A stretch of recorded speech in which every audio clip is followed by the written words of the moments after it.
Okay, it's live now.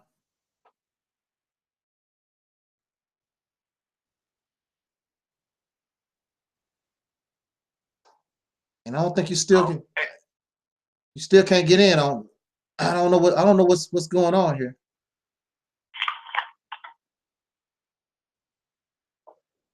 Well, I see you. You can see me.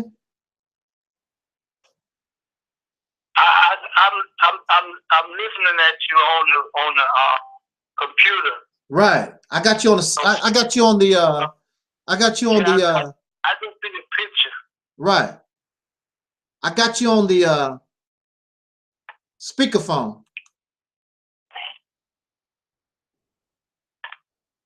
I just turned my camera on.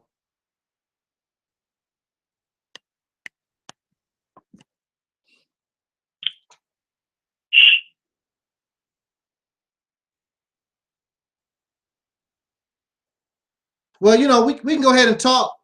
Because I don't think you're gonna. I don't know. I wish I could see what's going on. I can't. I don't know. Peace and respect, you sister Sunshine. How you doing?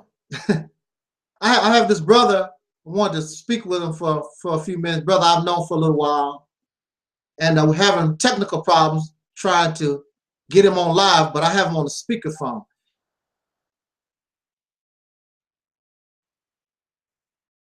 We can just talk, brother. We can deal with this some other day. It's not going to work. It's something that's, I don't know. I wish I could.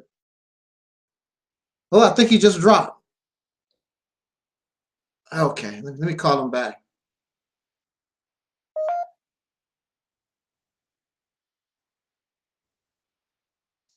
One. Recent call. Calling. Larry Hill. Mobile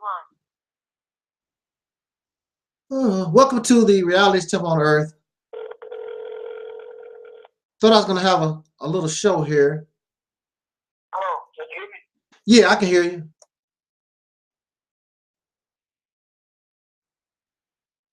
Let's just talk, brother Peel, and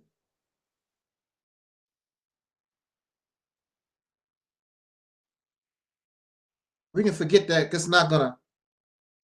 I don't know what's going on here. It's not. I wish I could see your computer, see what you're doing. You still there? Yeah, I'm here. Yeah, just forget it, bro. Let's just talk, man. Okay. Because they can hear you. Sunshine, can you hear it? Can you hear that, brother? Let me know. How's the audio? Okay. Can you hear me now? Yeah, I can hear you fine. I just want to know if they can hear you on video. I don't know if they can hear you on video. They should be able to, because I got you on speakerphone right there on my mic. So you should be, I can hear you right here pretty clear. They should be able to hear you also, I believe. They said my sister said she hears us loud and clear. So let's just talk, man. Okay, I can talk to you on day, but I have to just stop looking at the video. Yeah. Or turn it down so you wanna get that feedback. Right. It's in my headphones on the computer. I can't hear it in here. Okay. I hear you on the telephone. Mic checker 1, 2, 3. Mic checker.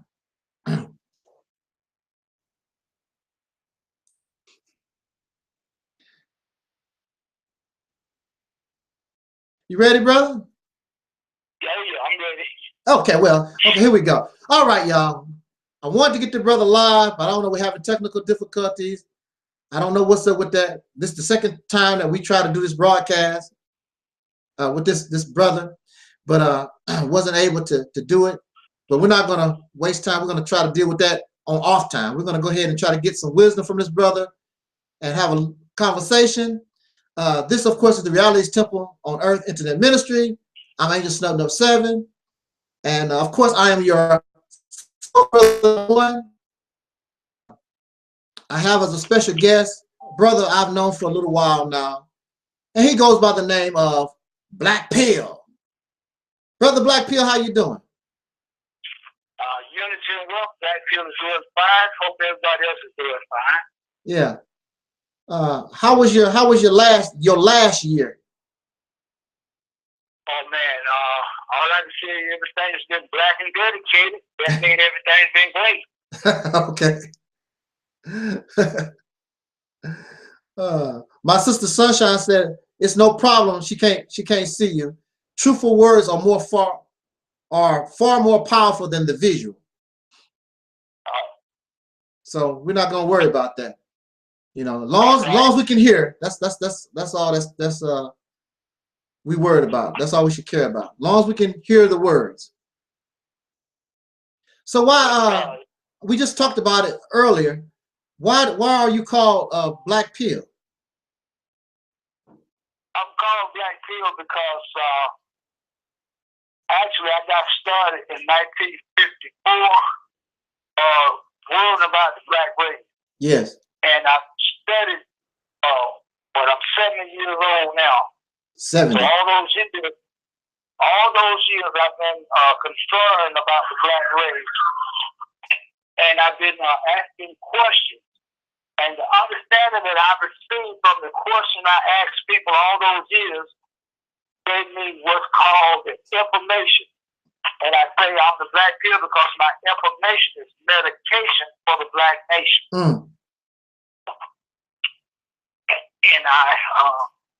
And that's all I'm about. My whole life right now. I've been retired 13 years. While I was working, I drove the buses in Atlanta, trained in Atlanta, and I got a chance to talk to my passengers at the end of the line. You know, you have a lot of bus drivers, they get to the end of the line and they be by themselves. Yes. When I got to the end of the line, I sometimes had 5 and 6 and 7 people on the bus because I was talking to them about improving the black race. And I was asking questions and observing the people. And out of all the questions I asked, I realized that almost everybody believed the same stuff when it came to improving our race. Yet, things were not getting better for us. Let me say that again. They all believed the same identical stuff. They just had different ways of expressing their beliefs. But it's all the same stuff. And you hear people talk about it all the time. They say, people, we're doing the same thing. When they shoot one of us, we're doing the same thing. We need to do something else. But when you ask them what should we do, they come up with the same stuff that's being done. I haven't. Okay, my wife running me out the business. Okay. Because she wants to look at this. Tell my vision. All right. Yeah, but look, after all these years, I realized if everybody believed the same thing and things are not getting any better, something wrong with our beliefs. That's right.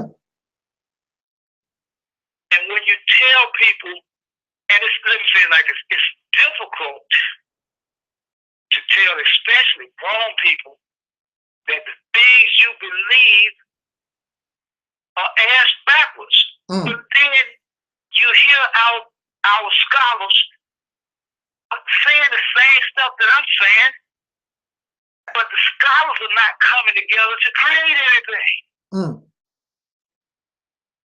We got people out here with the great knowledge, but they all want to be the leader instead of coming together to debate their beliefs and come up with a plan for us.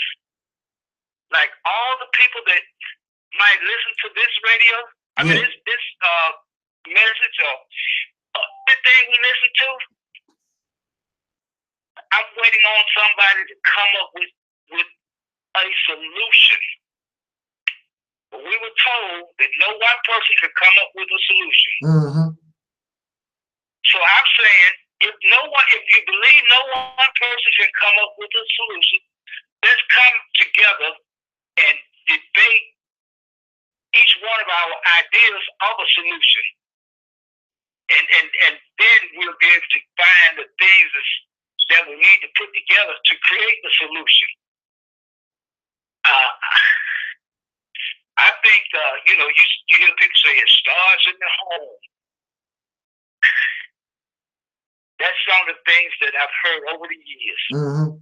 And I say this right here. If you've heard it over the years and things haven't gotten any better for us, when are you going to stop believing the things that you've heard over the years? Let's debate the things we've heard over the years. Let's put them all on the examination table. Everything. And see how relevant it is to improving us as a people. So that's I'm out here, like I say, 70 years old, and I'm still out in the street every day asking people questions and trying to see if we can find some people that will come together for the benefit of our race. Right. But what I found here in Atlanta, Georgia, people talk a good game. I think they talk a great game. Uh-huh. But when it comes to actually coming together to do something, I haven't seen it.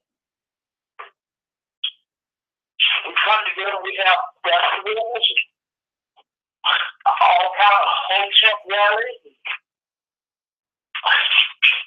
But then still, after the rally is over, all the people still go to work for the white man. Right. So, I mean, I'm still pissed off about our condition. If a person is pissed off enough, they should do something or be willing to do something. And I'm pretty sure I told you about the Black Unity parties we had for the last 4 years now in Atlanta. I want to know who else is having Black Unity parties. And then what I found out in the Black Unity parties, the people that come to the Black Unity parties, most of those people are coming just to eat. and the conscious mind community is coming. They're just coming to try to get somebody to join their particular organization or their religious organization. It's time for us to ask people to say, well, let's do something differently. But I haven't heard anybody come up with anything differently. Can you tell me you think this is different? If you live in Atlanta, we meet up at the Black Unity Party. There's no way that we should leave without knowing a lot about each other and knowing what type of help you need that I might be able to provide for you. You know what type of help I need that you may be able to provide for me. And a group of us need to come together and learn how to give each other what I call free labor. Now that's different. Free labor, do you think that's different from what we do? Certainly, because most of us expect to get paid. We don't. Exactly. We don't think of giving somebody something for free. We're always looking for something in return. Exactly. If we understand that this is not just my opinion, and it's only reason it's my opinion because I haven't been able to get people to come together with me to prove that it's not just an opinion. You understand what I'm saying? Right. People are stuck on different terms. Oh, that's just an opinion because we haven't did a peer review or nothing. How are you going to do a peer review when you can't get the people interested in doing a peer review on stuff like this? Mm-hmm. See what I'm saying? I keep running across these people that just want to be consider themselves academic. I want to be action. I don't want to be academic. You see what I'm saying? Yes. So I need the action community to do something. Come together. Big versus that's based down the street from me. I've been talking to this lady for years. The roof is torn up. Half of the house is torn up.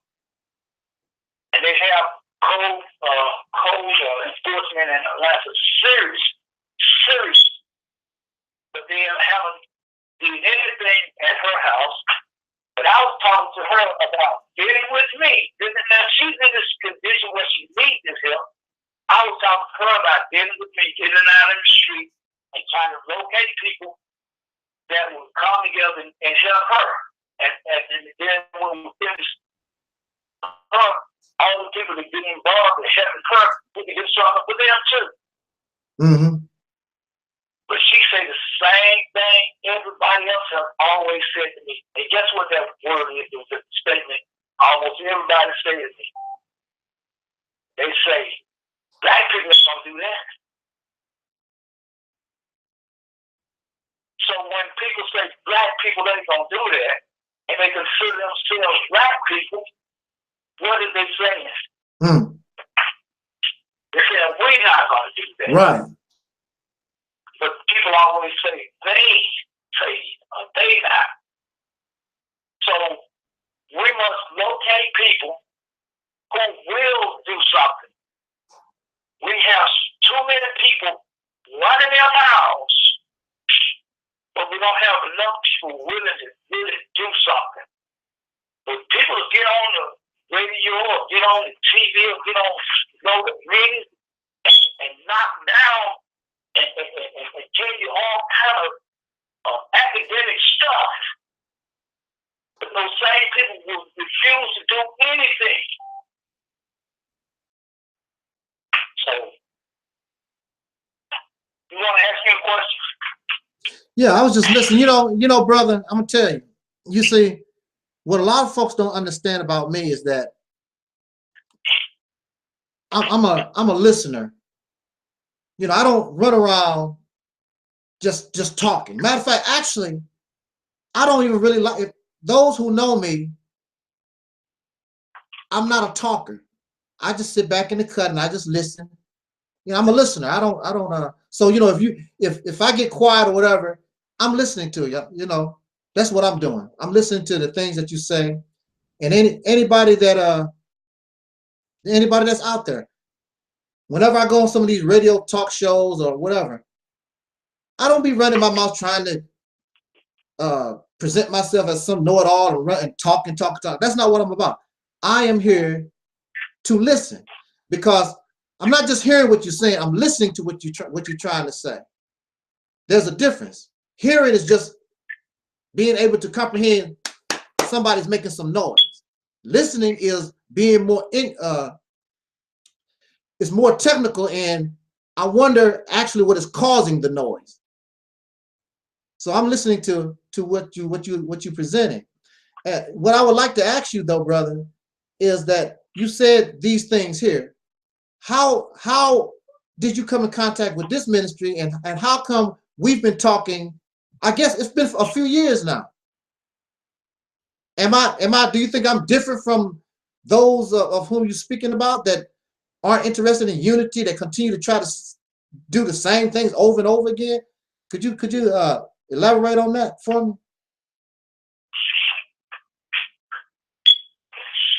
I said like this.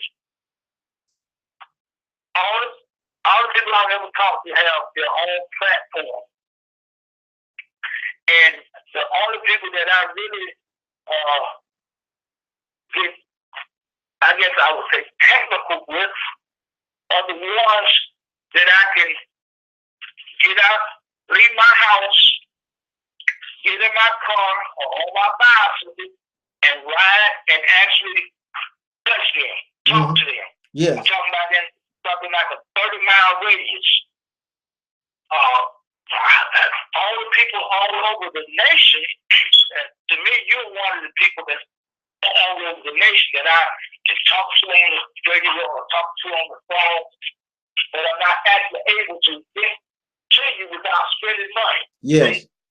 We need to be able to find people in our vicinity that we can get with without spending money. Now, my suggestion to people is try to find 9 people in your vicinity within a 30-mile radius and try to get those two to come together. From there, we can start doing things. But if we can get people within a 30-mile radius to come together and start doing the stuff I'm talking about, giving each other free labor, and after they start doing that, also you gotta have fun together. A lot of people don't get to having fun, but if you can get this together, the main purpose of having fun and realize that they're having fun for the benefit of the race,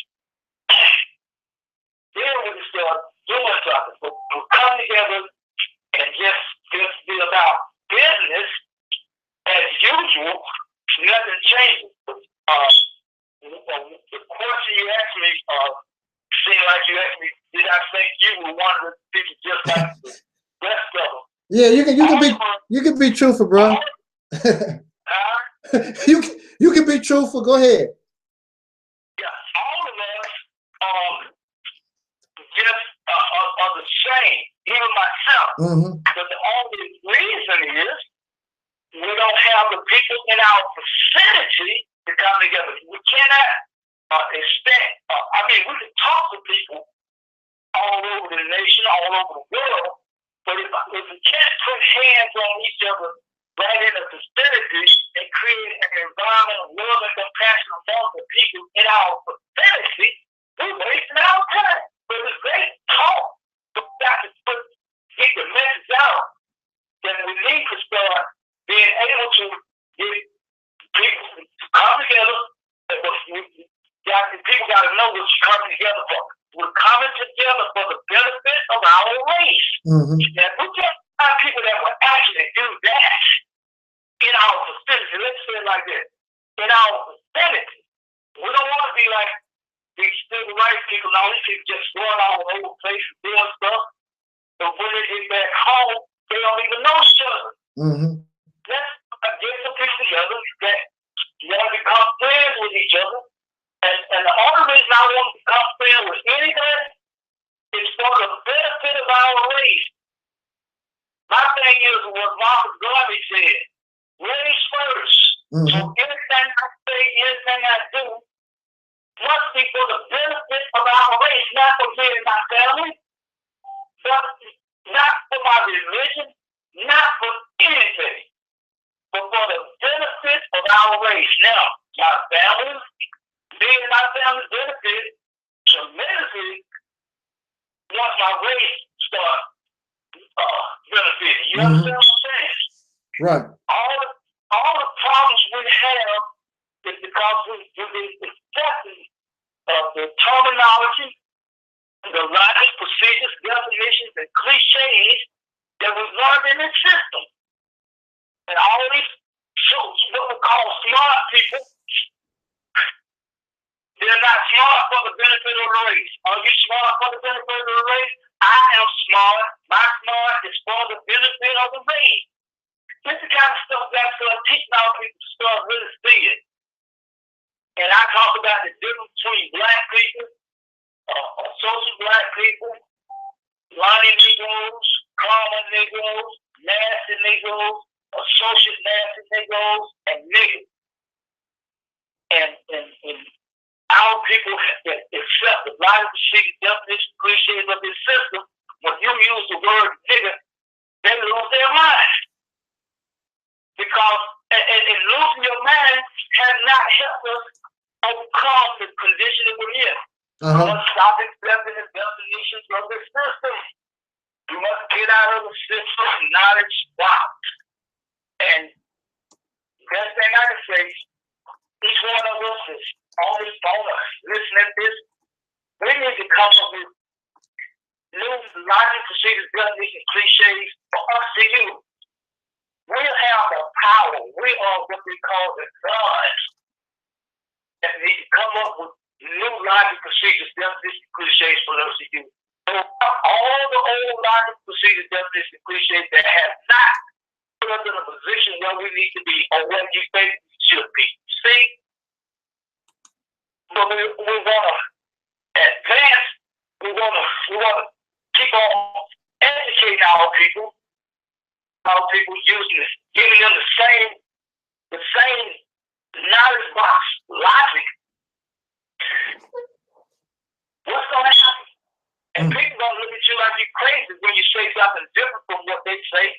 Just like they look at me when I talk about the definition that I use of those things I just said, and the one that most people, once I tell them the definition that I'm using of niggas, most people feel it. And you got some people so stuck in the system knowledge box, they do not want to change the definition. And the people that hate the word black do not want to change the definition. But let me tell you the definition that I use of nigger. And I believe if we use this definition, that means we'll be able to put one toe on an northbound train. And I know that sounds crazy, but people have.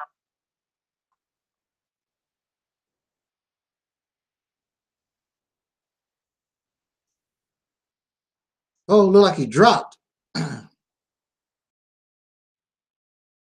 But I'm going to ask him to clarify his statements, Sister Sunshine.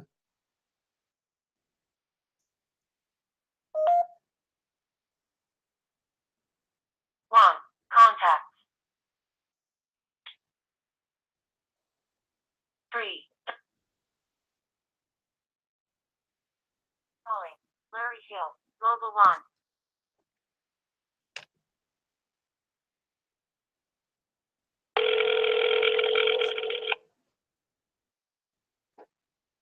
Hello, brother. Yeah, drop. It might have been my fault. I'm not sure. I don't know what happened. Yeah, I tell you that I was saying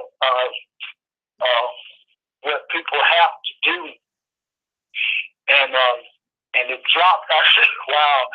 I said the system don't want this information out, huh? You know, people always say that when you have technical difficulties, white man don't want us to talk. You know, this crap is not perfect or whatever. I mean, I could be talking to somebody, just talking some nonsense, and it'll happen. You know, it ain't always white folks. Matter of fact, we so pathetic and weak at this time. I don't even think they even care really what we talking about, because ain't nothing happening. You know, we so divided and screwed up that we're not even on the radar like that no more. You know, this is not the 60s when people was really considered a dangerous threat. You know, we so silly and so, I mean, extremely divided, and you can't, you know, it's difficult to try to unite with somebody because they can't compromise their position. They want you to join their slave plantation. I'm not joining a slave, you know, I'm not joining a slave plantation. You know, we are victims of oppression in the same circumstance. We need to compromise our position, just like if we was chained up together. I don't have to like you, you don't have to like me, but we both in this chain. We need to work together at least till we can get this chain off our feet. Exactly. At least to that point. You know, I was watching this movie about these prisoners. You know, it was a Caucasian guy and a soul brother. They was together, and they had a chance to escape, but the only way they could escape, they had to work together because they was chained to you know, at their feet. And they didn't like each other, but they learned how to work with one another until they got to the point where they could get them chains off. And then you know what was amazing about the story is that at the end of their struggle, they found out they didn't dislike each other as much as they thought they did.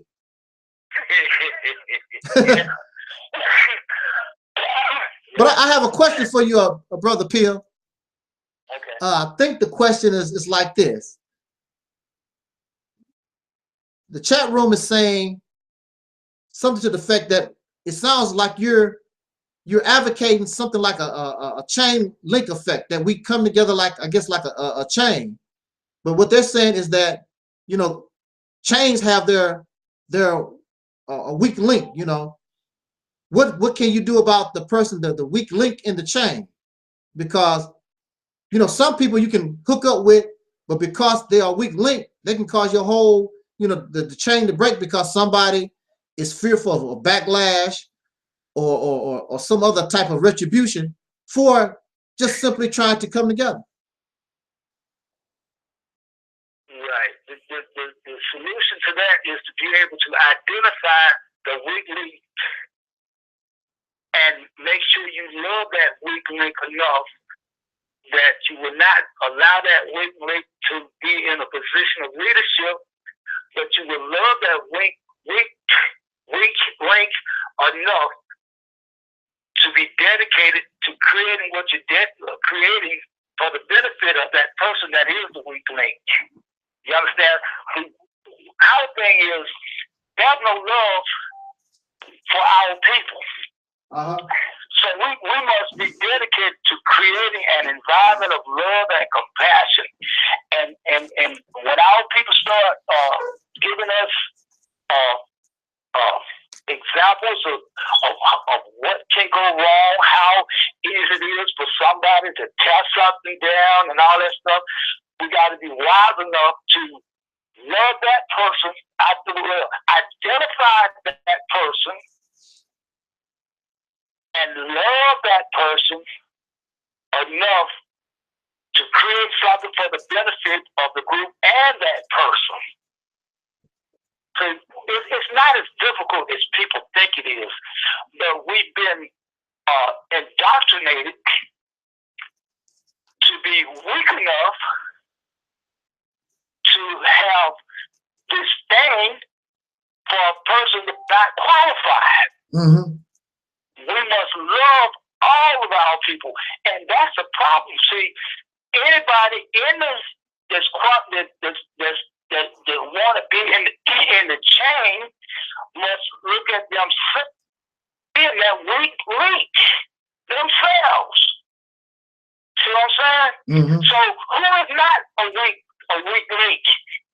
Anybody that have fear about us doing what we're doing is a weak link. Anybody that have knowledge that's preventing him or her from fulfilling all the mission that's necessary for the benefit of the collective is a weak link. And 90% of our people are weak links.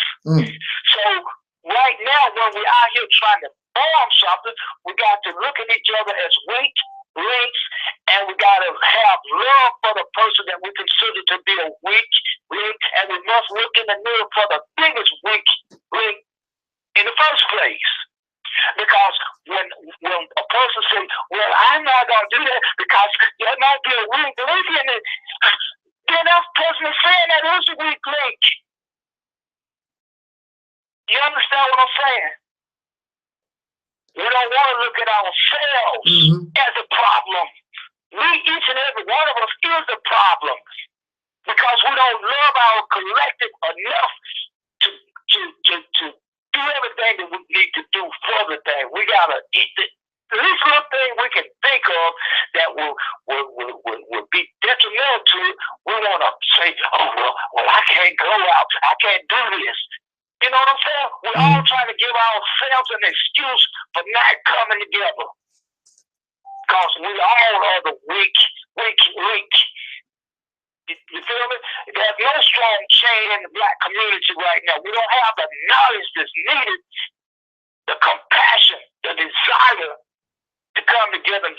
necessary.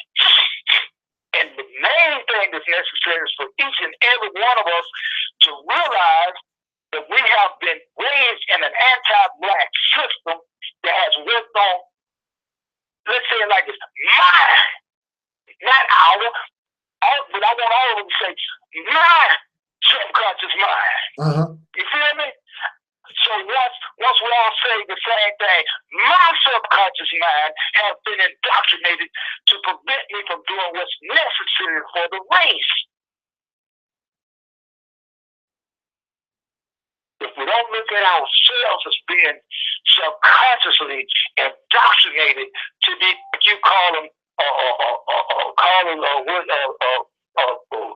black Europeans, dark Europeans, every doggone one of us, yes, including you, including me, the black people, including every one of us, have been indoctrinated to be those dark-skinned Europeans, each and every one of us. Until we accept that, they say the truth will set you free. If we're not free, it's because we never accepted the truth that I have been subconsciously indoctrinated to be against improving my own race. Once I can admit to that to myself, then I work on me. I can't work on you, but you have to see my examples. And my examples, after going through what I've gone through and studied what I studied, I'm saying I need to get out here every day and try to find some more people that's willing to look at themselves subconsciously and let's get together and help each other. If we can talk about it, then we ain't never been about it. Like you said, people don't want to talk about giving nobody no free labor. So if anybody listening is not a person that's willing to get with people and give free labor, you are the problem. I don't want to say you are the problem. I want to say I am the problem. That's what we all got to say.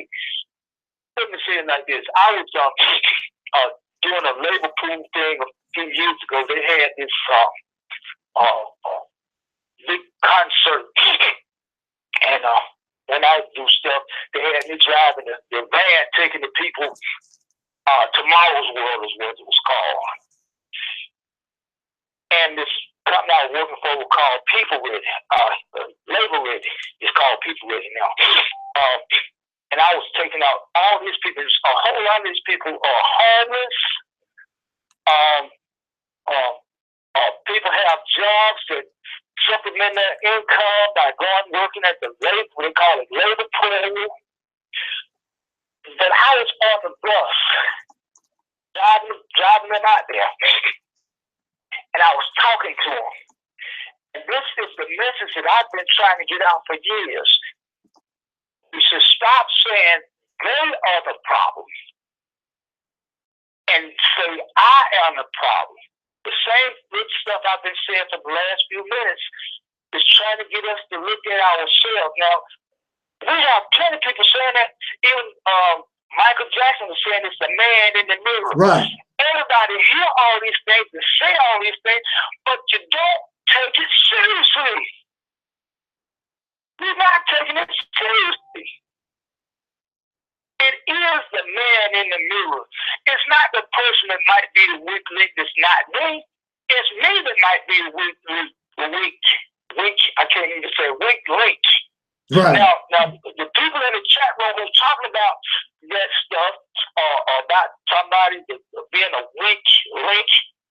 What are you willing to do for the person that is a weak link? You're not going to really have compassion for that person until you realize that you too are the weak link, because you're not willing to do what's necessary to build that other person that's a weak link up. We don't have true love. So with the stuff I say takes true love for the collective. Everybody that I know is only for themselves. You feel me? Yeah. Nobody's saying, I don't hear no compassion anywhere about the collective, the Black race collective. I talk to people about creating collective Black race wealth and Black race privilege. And I might say that to people 10 or 11 times in a conversation, and after the conversation is about over, I ask them, can you repeat what I said collective way? They can't remember collective black race wealth and black race privilege because it has been indoctrinated out of us. There's no love in the individual.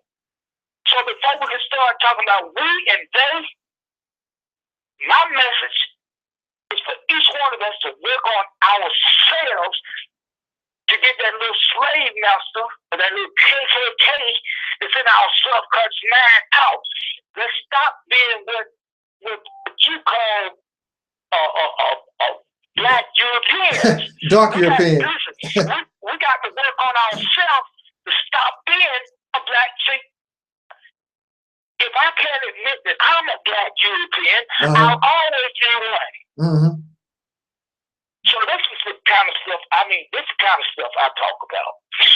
But I love to hear what everybody's saying because, like you were saying, somebody was talking about a weak link in a chain. Yeah. Do you know how many times I've heard people say that? That's just another one of the things that people have been saying all these years. But I realize everybody that's saying all those things refuse to work on themselves. Or refuse to be criticized for not knowing, but I'm not criticizing for a negative reason. I criticize everything that I see that's not beneficial to making us united, respected, and self-sufficient. I jump at it, and I get ostracized for it, but I understand because I'm tossing all the knowledge we've had that have not made us united, respected, and self-sufficient. I'm tossing that stuff out. Right. And I'm trying to see who else are willing to do that. Until we're willing to go get down to the common denominator of the problem. And the common denominator is each and every one of us. That's the common denominator. Each and every one of us have been indoctrinated to hold the black race down. Each and every one of us. And I'm not out here talking about the white man, but I do realize it's the system that we get raised in that turn us into anti-black race, self-hate, alcohol, Oreos before we turn 9 years old. Each and every one of us. And I'm glad I'm not in nobody's face because saying this kind of stuff get my ass kicked. No, hey. But I thank you, brother. Hey, brother, it won't happen here. No, it won't happen here. I'll be on your side. We'll be getting our ass whooped together because I agree. You know how we do it. We basically on the same platform. It's not going to happen here, so you don't have to worry about that here. I always say, and my platform has always been, we have to try different things. We have to try different strategies. You cannot continue to do the same thing over and over again and it fails and expect a different result. Even many of these people with these different ideologies, they will tell you that's insanity. But they do it every day. They practice insanity every day because they like it. It's something about it that they like. They like it. Yeah, but it's not working. It might work a little bit for you. It might work a little bit. But overall, we see that this is not working. So why are we wasting our time with this? Let's go on and try something different. If you are in a fight, the more you are, the more flexible you are in your fighting, the better of a chance that you'll be able to win that fight because you'll be bringing something that your opponent may not know nothing about. And right now, the things that we continue to practice, our enemies already know. We've been tried, they've been there, done that. They're not even worried about it. Because if we ever get to the point where we are actually making some kind of headway, believe me, your enemies is going to start making some moves on you, and it's going to be quite obvious that's what's happening. But right now, with our so-called leadership right now that's in place, you don't see state, local, federal, you don't see no government forces after these people because they're doing the same thing. You know, at one time, when the Nation of Islam was young and they called the white man the devil, that actually got attention from them because they was afraid that the soul nation would actually begin to view them as devils. They were like, oh, what's up with this crap? It's also ironic that the Bible that they forced on us and told us about this God and this devil, it's very ironic that, you know, in the Nation of Islam, that they was turning around and make them the devil. I think that was pretty cool on somebody's part. You know, they became the devil. And so they had to take actions against the Nation of Islam simply because we hope that this don't catch on. But right now, there is no, you don't see them really trying to defend themselves against nobody or nothing, whatever. It's real nonchalant. However, if we do the things that you and I speak about, I can guarantee you, these wolves hiding in sheep clothing, going to start to come out. They have no choice because they're going to defend theirs, and they want to keep us, just like you say, keep us as dark Europeans. And we do have that fault. We have no, I mean, that's us. I always use the Incredible Hulk for an example. You can holler black power, you can say that you Kemet, you can say a Christian, but deep down inside there's a monster. You know, like Bruce Banner turned into the Hulk. I don't care how pretty you try to talk and whatever. When the Negro get mad, that nigga, that dark European starts coming out. So we need to learn how to control the monster within, because that dark European, that nigga, is indeed a monster that we need to control. Otherwise, the monster wreaks havoc. And if anybody read the Incredible Hulk, actually the Incredible Hulk is a superhero. He's not a villain. But because of his anger, he don't think when he gets mad, he just starts smashing things. And that's how we are. We protest and we just smash things. You know, that's how we act. That's the way we roll. And we need to control that emotion. Emotion is one of the things that we need to control, because emotion also causes improper thinking. You cannot think properly when you are emotional. You make bad decisions being emotional. Some people have killed people they love because of emotion. So we have to control the emotion. We have to be able to control that anger so that we can keep in control of that monster that's within us. I'm gonna go to the chat room in a minute. Folks are making comments. I'm gonna go there and talk a little bit. But I wanted to go back. You're there, right, brother Peel? You there? Yeah, I'm still here. Okay. I want to go back. I want to go back to some of the things that you said real quick. Okay, let me say this right here. Okay. We need to learn to protest something differently. Something different that we need to protest. We need to protest instead of getting out here always focused on protesting the white man. We need to start protesting against our people that do not do what's necessary to make our race the best it can be. And that's easy to identify people that refuse to do what's necessary to move our race to the top. We need to be protesting against those people. And before we can do that, we got to do an internal protest against our subconscious mind. Anyway, go ahead, brother. Go ahead, brother. Yeah. Okay. I took some notes because I told you I always listen. I take notes when people speak. So I guess I'm gonna be raising some questions too that I want you to answer, or just making a comment here. Now, we've talked a little bit, you know, back and forth, whatever. And my position is like building a house. In order to build a good house, it starts with the foundation. You have to have a strong foundation in building a house or anything. Whatever you base it on, if you're building a car, it has to have a strong chassis. Anything that you build upon, it's got to be strong. You don't build houses on sand. You have to build it on something that's solid. So one of the things that I know that we have to do, and I continue to tell my audience all the time, is that we have to remove ourselves out of the concept of race, period. We must not allow and participate in the racial construct, period. So on my platform, I no longer call us black. I call us the people of soul, the descendants of slaves born in America having dark skin. I don't use black. I don't use nigger, and I don't make up my own definitions for black and nigger because that belongs to the oppressor. That's his business. He wants black to be whatever it was defined to be. He made nigger the way it's defined to be.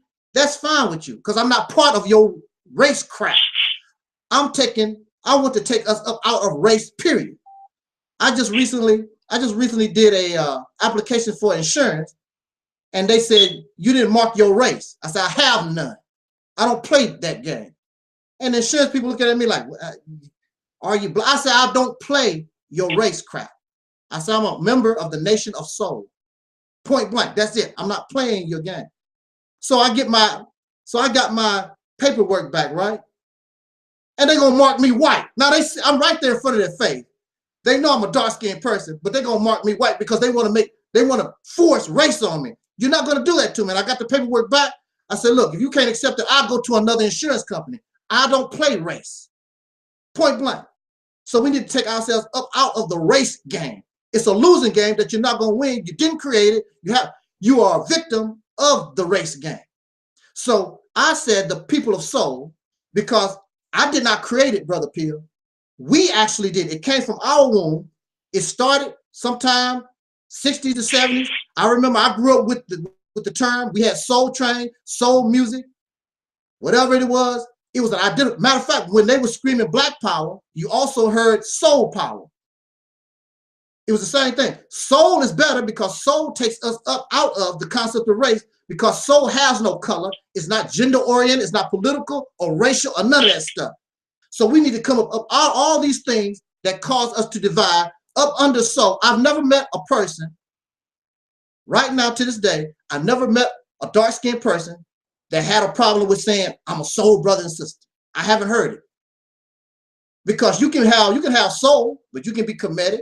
You can have soul and you can be Christian. You can have soul and you can be black if you want to stay black. But we all got soul. Take all the things that benefit us from all the disciplines, whatever we like from the Nation of Islam, whatever we like from the church, whatever we like, take the things that we can agree upon from all these different things, put it under one umbrella, and we are the people of soul, and then we can start moving forward when everybody can identify and come up under one umbrella.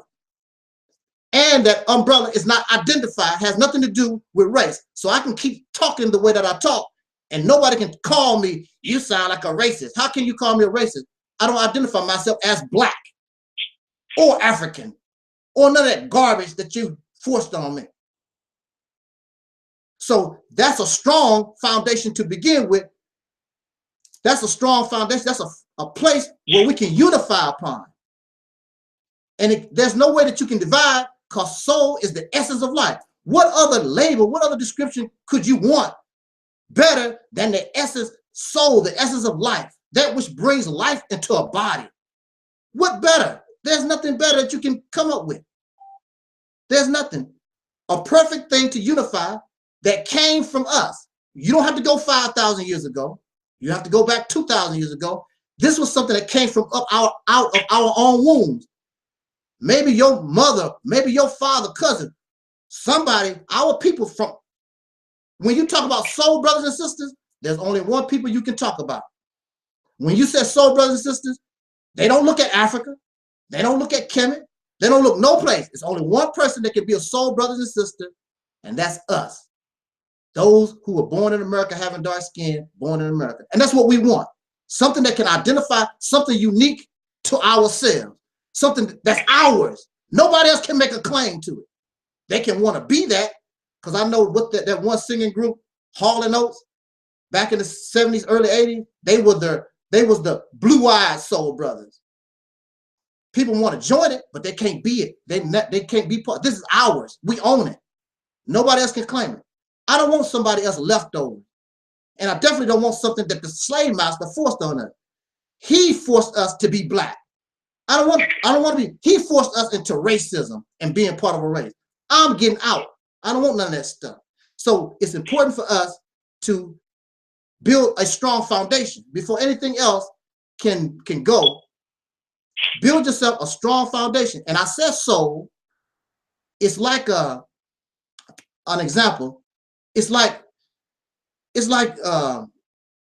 when you are in martial arts. When you're in martial arts, they make you wear a karate gi.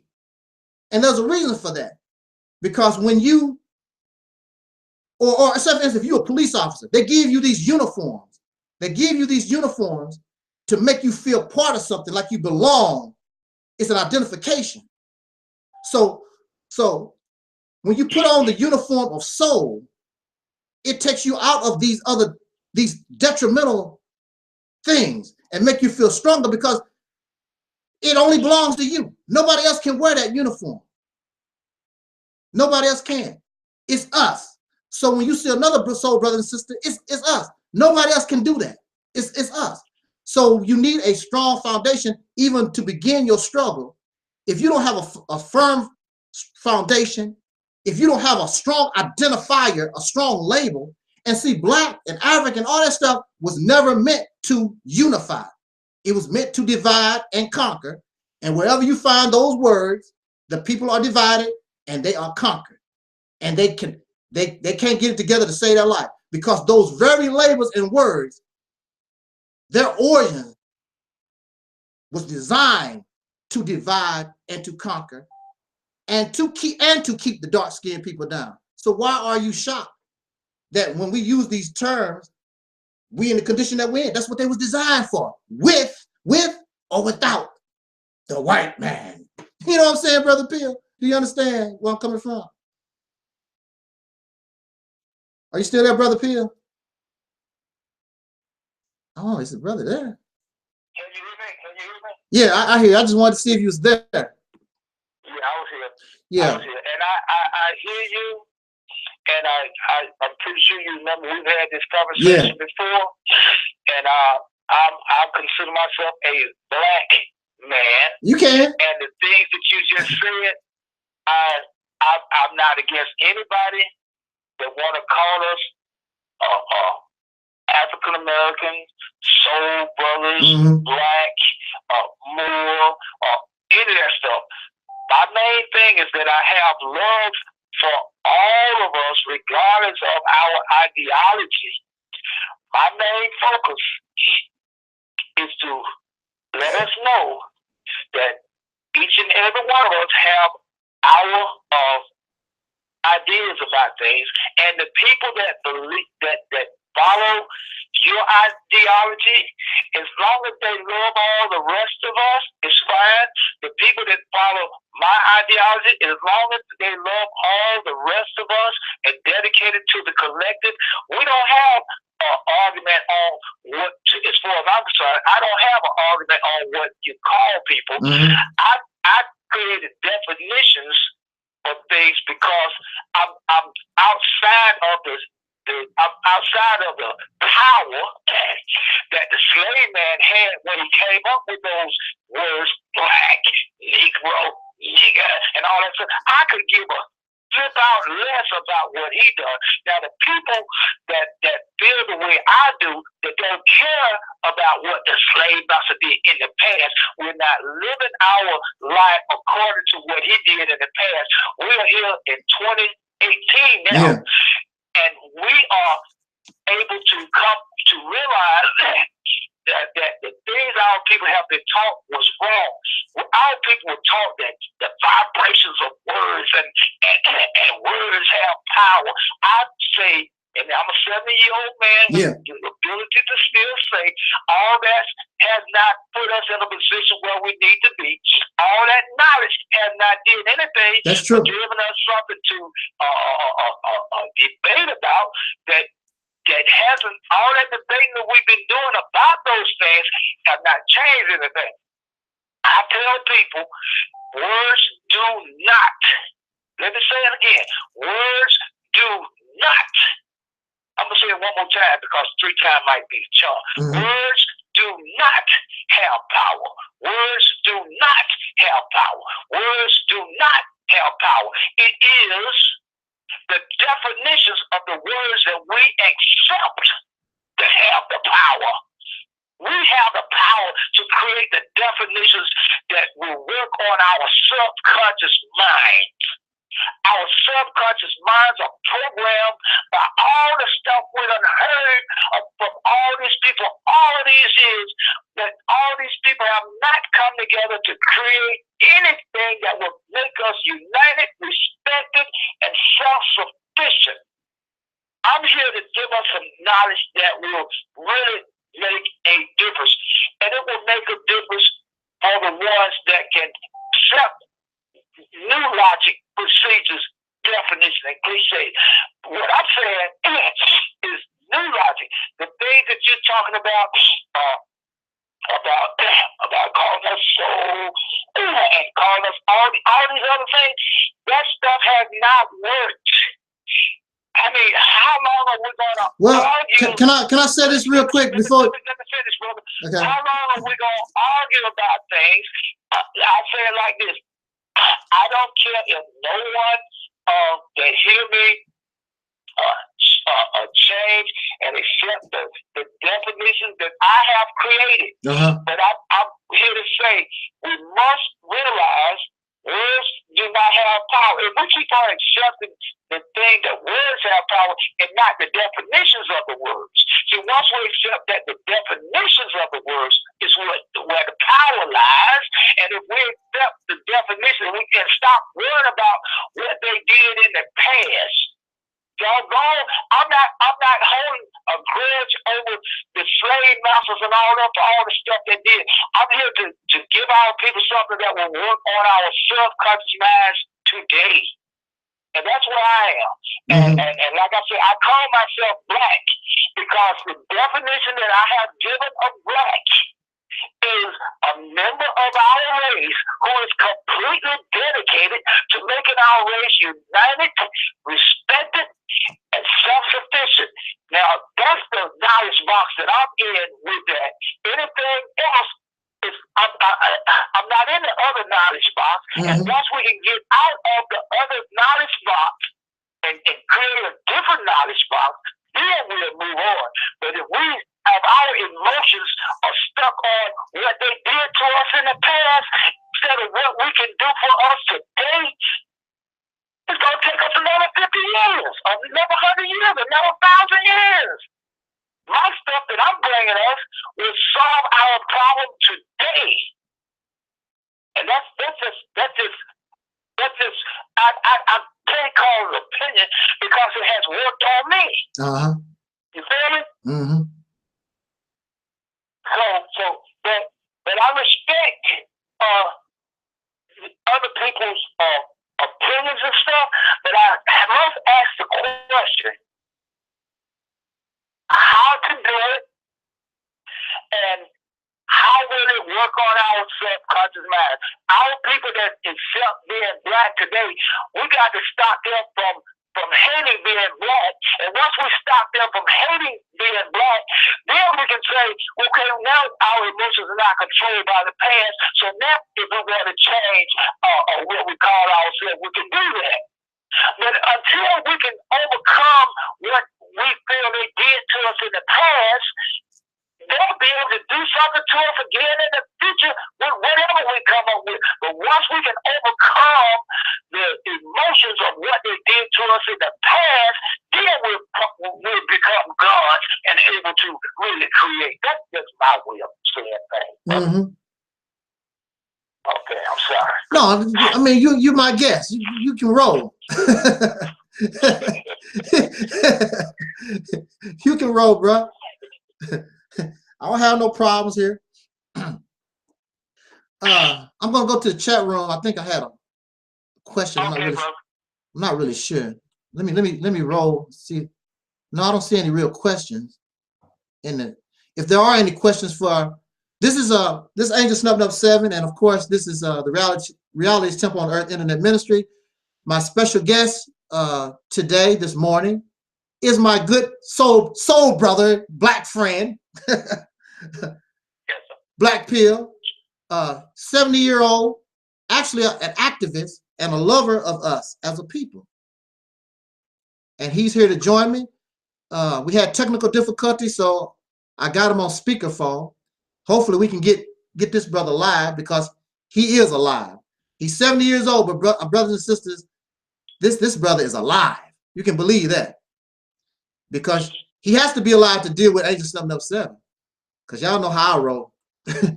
You know, we have to get as real as possible up in this joint. So yeah, I wanted to go, and again, Brother Pill, I have no problem with the black thing. It's, for me, I've gone beyond that. I'm not interested, because it's a racial construct.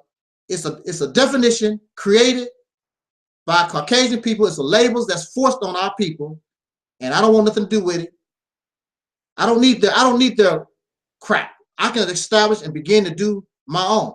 I don't want to, you know, you can say that you can give your own definition, and that's true. I mean, you can take the definition, but when it's all said and done, you don't have the power.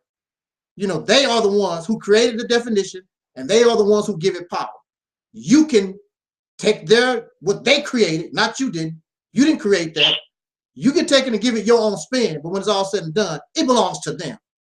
You know, no matter how you can buy a Cadillac car and drive it all you want to, but when it's all said and done, you got to go back to them for your parts. You can call your Cadillac a black pill caddy or something, whatever. When it's all said and done, it belongs to them.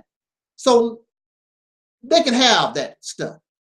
And as far as we tried soul, no, we did not try soul.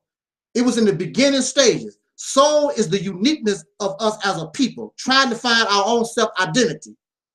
We push soul to the side, and we embraced the black stuff and kept going with that. And we see what happened as we embraced this black and African thing. Soul was a self-identification. It was self-identity, giving you your own uniqueness. That's what it was doing. And that's what we need, to see ourselves as a unique people, as unique individuals, something that we can have and own ourselves. The cracker can always say, I made you black, because he did. That's his stuff. People can call you African, all the stuff other people forced on us. We, you know, just like the ghetto names. Some people say, that's the ghetto. They are not ghetto names. We are taking things and making it our own, because it's just like a bird. When a bird builds a nest, the birds use the materials that's available for it to build its nest. If there's no cotton available, the bird can't use cotton to build the nest. So, but the nest that the bird builds is unique to that species of bird. So the only thing we've done, like when it comes to soul food, our ancestors were slaves, and we got the white man's trash or whatever, but we took that trash and made something beautiful out of it, where now it's $1 billion industry all over the world. People love soul food. And it's unique only to us. Nobody else can claim that. And all these other forms of music and everything, it's unique to us. These so-called ghetto names, we went into the English language, and we got tired of being Billy and Susie and Cindy. We took the English language and made it our own. Be our unique self. Not trying to be nobody else. And there's nothing wrong with that, trying to be. You come from your mother's womb and your parents, but you are not them. You want to be something unique to yourself. And that's the way we should be as a people, to be unique to ourselves.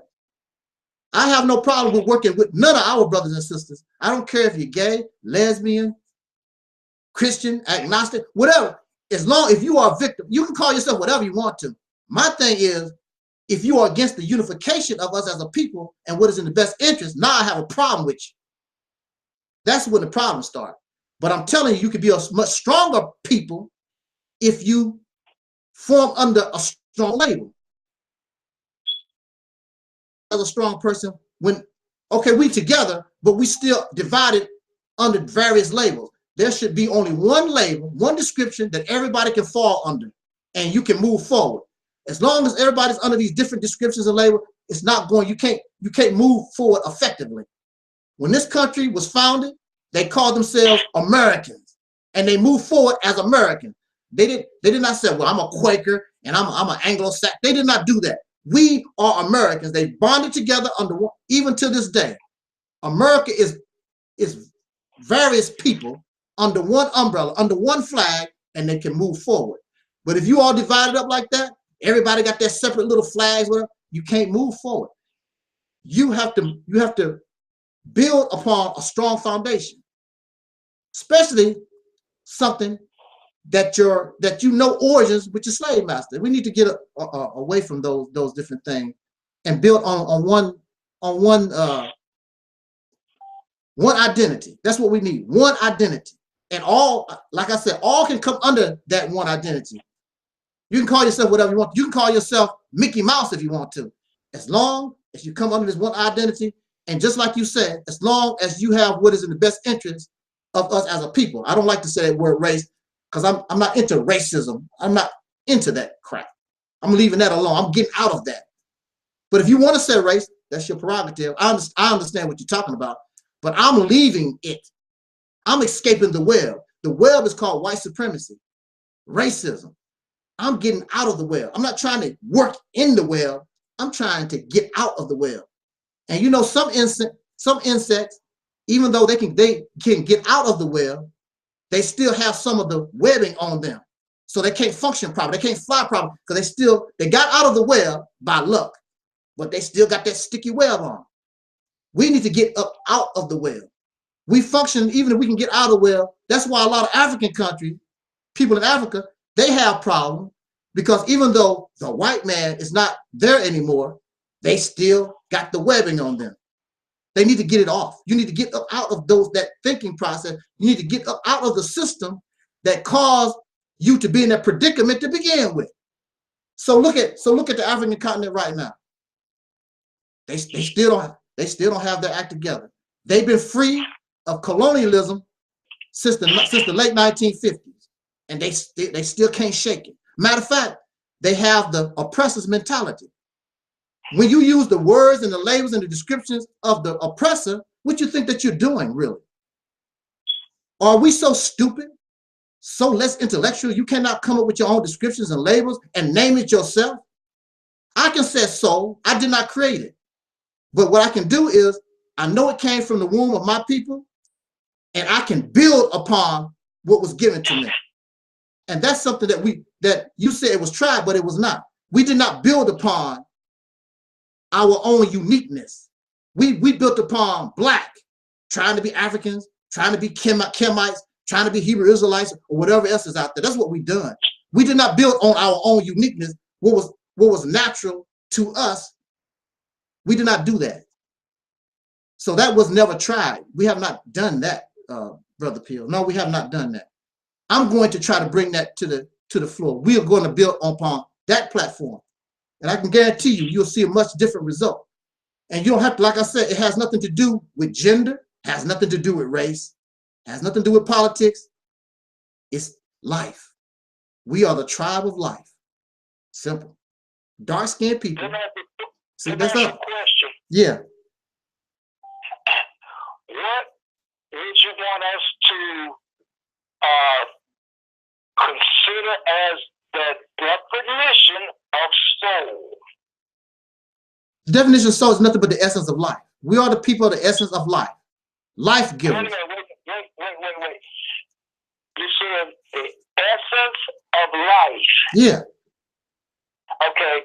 Now, the definition that I give of black people, the definition that I'm giving of that is members of our race who is completely dedicated to making our race united, respected, and self-sufficient. Right. Now, you saying the definition of soul is essence of life. Can you break that all down so a 6-year-old can really understand? It's very simple. It's very simple. So it will benefit, just using the word, we can be so proud of it that it will do something to our subconscious mind that give us a desire to come together to make us take our rightful place in history. If you want us to use soul, if I gave soul that definition, if I said soul means members of our community who's completely dedicated to making our race united, respected, and self-sufficient, I can run with it then because it says something. But that said, essence of life. Man, come on, that. You understand what I'm saying? We got to have something that's going to shake up our subconscious mind. Just hearing essence of life does nothing to my subconscious mind. Does nothing to give me a desire to love one another. So I mean, that's what make us alive. That's what make us living. You mean to tell me that can't do nothing for you? When if you don't have soul, if a body don't have soul, then you dead. Listen. I might be living. We've been living ever since I've been born, my brother. But yet still we're divided. There's no love among us. We must create some stuff of definitions, brother, that give us a desire to love one another. You understand? All I'm saying against the word soul. Yeah. Is that give me a definition. Don't use just that definition. Come up with a definition that will really touch me in my deepest spot. Because I've been living all along, my brother, but we're still in this condition. There's no love, there's no desire for us to come together and help one another. Give me a definition of that word, because see, if you're going to use a word, I'm telling, and this is what I've been keep on saying, it's not the word itself, it's the definition. Make that definition, and you have the authority to create a definition, just like they had the authority back in the day to create their definition. Their authority still exists today for our people that's still up under their knowledge box. I'm out of their knowledge box. How are you? I can say, go ahead. You know, how are you out of their knowledge box? How are you out of racism when you're using the same tools that they use? You using black, you using race. That's the same. That's the crap that got you in trouble to begin with. But you want to try to put a positive spin on something that's negative. Listen. I understand what you're saying, but I'm trying to get the point across. It's not the word. It's the definition of the word. If I can get our people to agree on that, then our emotions will not be controlled by their words. That's all I'm trying to get us to understand. We have the power to create the definition. Our people have been indoctrinated to believe it's the words, it's the vibrations of the words. It's all that's bull that these people have been teaching us all these years, and we're in the same condition. I've been listening to people all my life, and we're still in this condition. And until we are able to do a 180-degree reverse method of free thinking on everything we've heard in the past, and be able to create definitions for words, I don't know why people don't understand that it is a definition. See, that's what I think we're going to have to debate on. Is it the definitions, or is it the word? Or what's more powerful? The definition of the word or the word itself? People say it's the words because they have vibration. The hell with that balls up. See, we keep on accepting that stuff. That's crazy. Accepting the same stuff, wanting things to be better. We gotta stop accepting anything. Let me say, I have a sign that I carry around in my van. I get out on the corners and I hold this sign up. And the sign says, everything we have been taught to think and believe was designed to confuse us to the point of ignorance, so we could be divided and conquered. Everything. So that means we must do a 180-degree reverse method of free thinking on everything. So lay everything that you already believe on the table and ask, how has that helped us become united, respected, and self-sufficient? Is it, if it has not done that for us, it will never do that for us. Now, and one thing that we've all been believing, words have power. Yeah, they have the power if you accept that statement. If you believe words have power, then you are under that knowledge box, the knowledge of power. That's part of the knowledge box. So we must be able to stop believing anything that we've been taught in the system has not made us become united, respected, and self-sufficient. Why is it so difficult for us to toss out everything?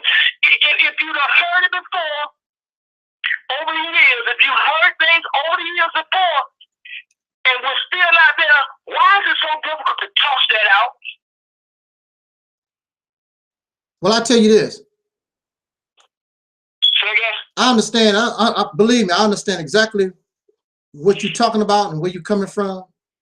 But again, what you seem to just, I mean, you just want to ignore the fact, and this is a fact. These labels are of a racist construct. Period. That's it. I don't care how much you want to redefine. Just like some people talk about nigger, or it's nigger and nigger. They want to redefine and all like that. The only time you heard that word nigger and know about it is because the slave master taught you it. That's where it comes from. I don't care about what they used it in Kemet and it was this. Oh, well, you only know about it because the slave master gave it to you. That's point blank. That's why you use that. I don't care how you define it, because some people say that nigger can be a term of endearment and whatever. But when it's all said and done, there are some dark-skinned people, the last word they heard before that rope cracked their neck, you black nigger. So why would you want to continue to use a label and description that was used to destroy you? Black. Matter of fact, sometimes they might even say, you're black African nigger. These are the last words some of us heard before that rope, or we was burned alive. Why would you want to even use and make a description or redefine something that was used to destroy you going on 500 years? Why would you want to even consider that? Why not go out of the box and find something that's different outside of race? Why does it have to be part of their race? They created race. You talk about a part, you talking about be proud of your race. They created race. We was not dark-skinned people, or no people was caring nothing about race till they created it in the late 1800s, late 1700s, 1800s. The oppressor created race. I'm not part of no race. I don't want to be part of that. That's something that these suckers created to make themselves superior over others. Why would I want to be that? So if you part of a race, then you playing their game. I don't want to play their game no more. I'm getting out of their game. I'm not playing their monopoly. I'm leaving that alone. And I find great power. I find great power in saying that I am of the essence of life. I'm life itself. I belong to the people of life. When we've lived death going on 500 years. And on top of that, my people gave us that. The only thing you have to do is build on it, build on its uniqueness. They didn't even know what they was doing when they was calling each other soul brothers and sisters. I remember when I was a little boy, grown men used to come, hey, come here, soul brother, give me 5. On the black hand side, in the hole, you got soul. I remember that. And I don't remember during that period of time, I don't never remember nobody having no problem with it. Dancing on Soul Train, eating soul food, being who you are. Being who you are. You can still love yourself as a soul person. My identity, it belongs to me. I don't want something I borrowed from somebody else, because that's what you've done. And you borrowed it from the racists who caused all this. I'm not interested in that. But that does not negate the fact that I love you, brother. Remember, we had that talk about, I love you. But I love you, Brother Pitt. It don't make no difference about that. I'm on your side. I'm on your side. See what I'm saying? That don't make no difference about all that.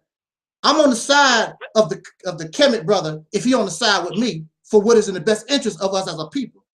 No matter if you said race or people, I don't care about that stuff. As long as we're on the same side. That's the key. We on the same side. What do you think about our subconscious minds? Our subconscious minds? Right. You know, I understand that. But see, that's the thing about it.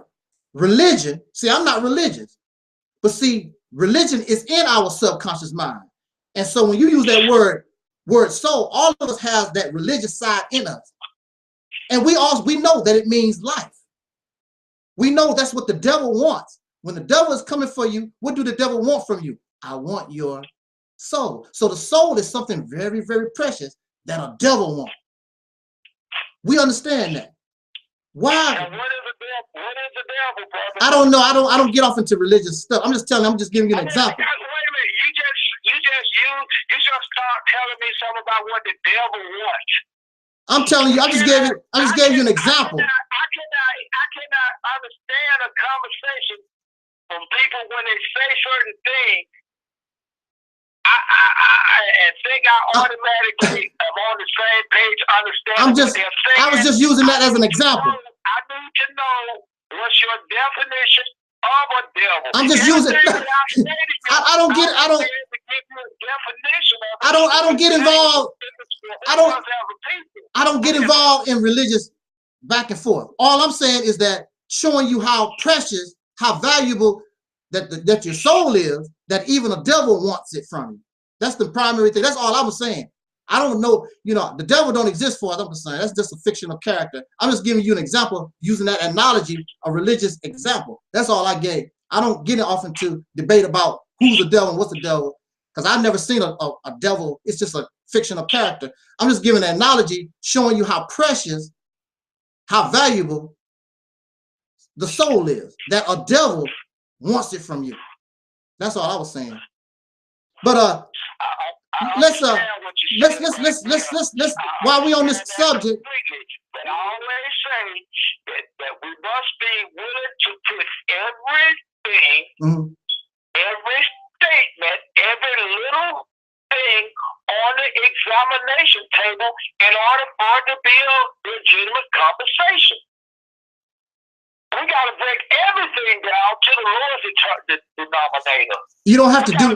You don't have to do that. It's very what I just described, Brother Pill, is very simple. We got to make sure neither one of us misconstrue what the other person is saying. I understand what you're saying. Our comments, we never do that. We have conversation that's full of shallow talk, my brother. We got to be able to have conversation where we can break stuff down, stop each other dead sentence what they said, and examine what you're saying. Until we're able to do that, it's just shallow talk, and it will never make our race get to the place or whatever you want to call us.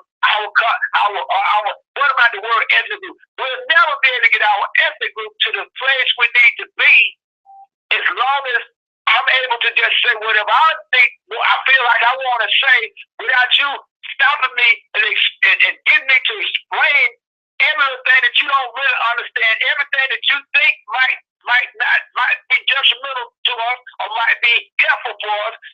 We got to have a conversation where we can just stop each other dead sentence and examine what we're saying, and then debate those things to our satisfaction. You know what I'm saying? Without getting mad, because this stuff is too serious for us to just be able to say stuff without really breaking it down and examining. And I'm always ready to explain exactly what I mean by what I'm saying. True. And that's the kind of conversation I be wanting to have with people. But it seems like all people don't want to have conversations that you can really, when you leave the conversation, you understood what the person was saying. Okay, you know what I'm saying? Well, this, to me. Hey, go ahead, brother. Yeah, well, this is, this morning, I wanted you just as a guest. I really, and plus I don't like debating my people. You know, that's not my thing. But you know, if you ever want to, if you want to set up a day and a time where you want to debate black versus soul, we can do that. But I'm not really into. I don't like that stuff. Only thing I'm interested in, are you on my side? That's all I need to know. I'm on your side. That's all we need to know. That's all we need. As long as you're dedicated to united, respectful, self-sufficient, I don't care nothing about anything else. You know what I'm saying? As long as you're really dedicated to my people. Right. Hey, that's it. I'm your brother, my brother. That's right. So that's it. Now let's go. I want you to speak on that Facebook post that I read this morning. And you was talking about, how did you explain about would you give up religion for liberation or something to that effect? You were saying. Let me see. I'm not at that computer right now. Okay. But I normally print all the stuff. As soon as I put on Facebook, I've already written it down to go in my book. But I think it says, what would you do if you learn that in order for our race to take its rightful place in history, you must stop believing in God. That's the question. See, everything I do is point to the individual. Ask yourself, what would you do? Don't tell me what they would do. What would you do? And so I really wanted people to read the stuff that I put on Facebook and actually go out in the street and ask those questions to other people. Ask their family members these things. And see where everybody's coming from. I mean, I've been asking questions over 60 years. Right. And these are the type of questions I ask. And I would like to hear or see what people say about these things. For me, the black pill, automatic. I toss everything aside, including what we call God.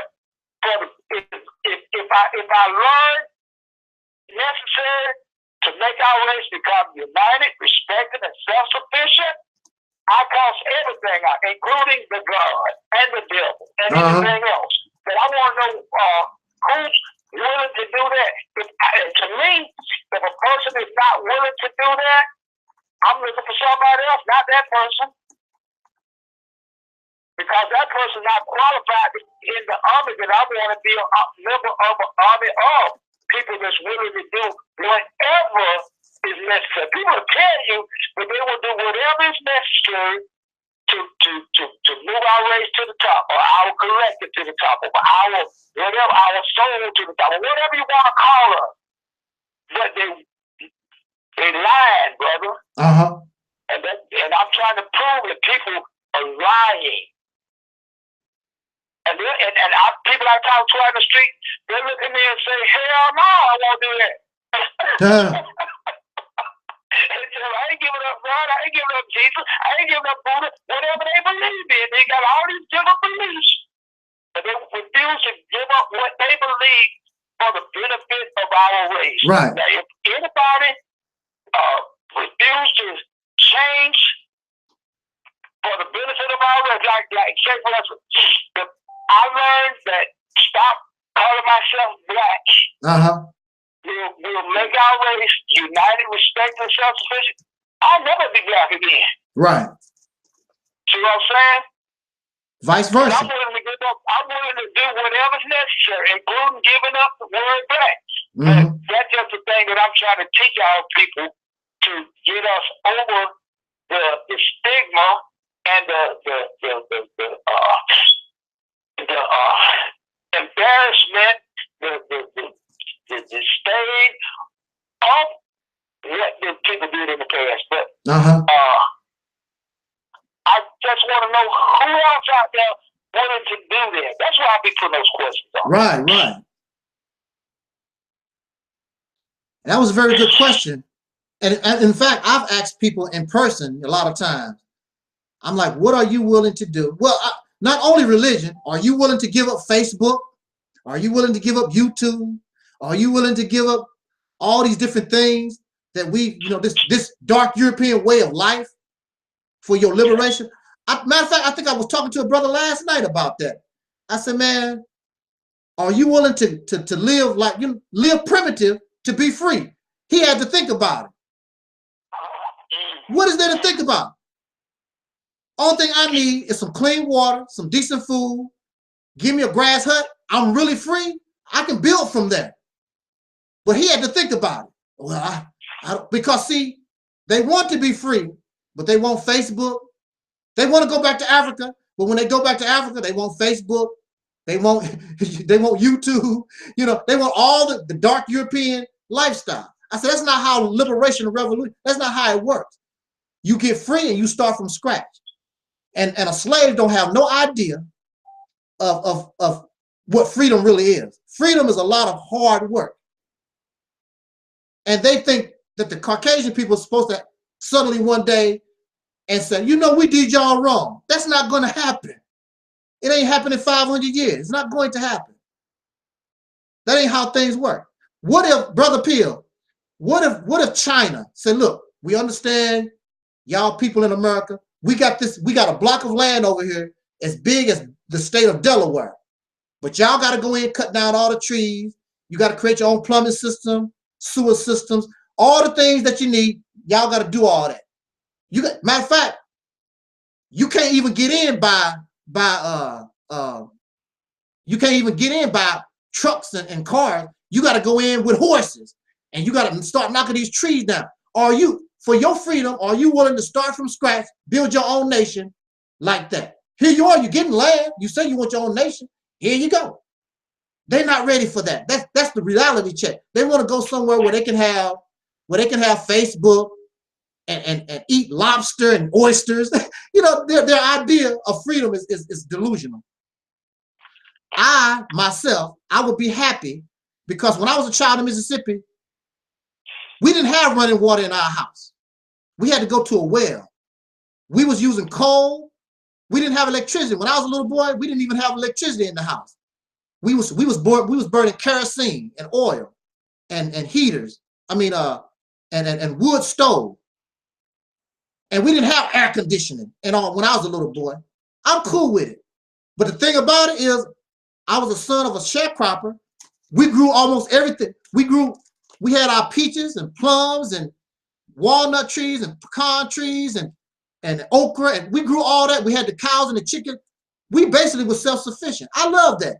Didn't have a whole lot for as material-wise was concerned, but hey, I was cool with that. I'm still cool with it. I'm not materialistic like that. I would have no problem going to any jungle. I do all the, well, I'm getting older now. I'm not physically able to be chopping down trees and stuff like that no more. But that's the reality of what freedom really is. These people don't really want, they just want the Caucasian people to leave them alone. That's all. Just don't whip me that hard, massa. You know, use a different kind of whip, massa. That's all thing they want. They really don't want, you know, liberation. They don't want to be liberated. They are dark Europeans used to this type of lifestyle. And that's where your real problem is. They like this lifestyle. And in fact, if you're going to use business, education, the only thing you want to do is be a comfortable Negro. You really don't want liberation, because liberation requires that you separate all the way from your oppressor. You need to get away from them, period. Need to get away from them. Let me give you my take on what you just said. Yeah. I'm not one of those people that want to change and go nowhere. Yeah, of course.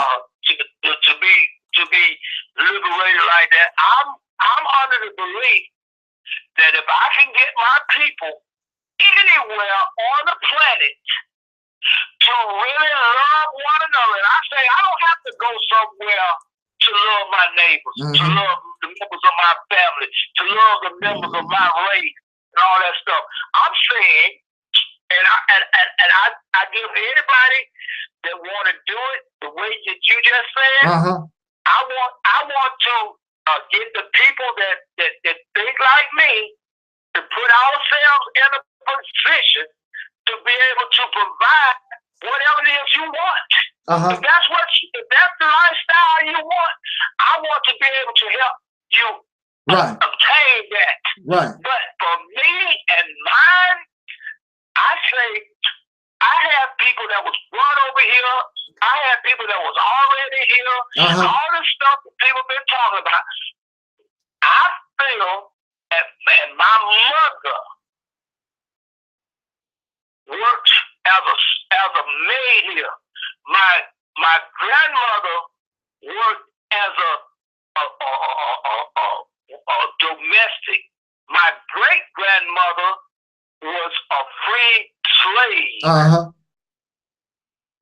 I'm still loyal to my part of my ethnic background that came over here on the slave ships. I'm not talking about the one that was already here. I'm not talking about all the other stuff everybody's talking about. Really focused on being loyal to those, and I believe in order for me to be loyal to my people who was brought over here on the slave ship, I must be dedicated to doing what's necessary to put myself in a position to be able to provide for all of their descendants. And I am one of those descendants. You are one of those descendants. I don't have anything against any of our people, regardless of their logic, procedures, definition, cliches, beliefs, or whatever. I don't care about that stuff.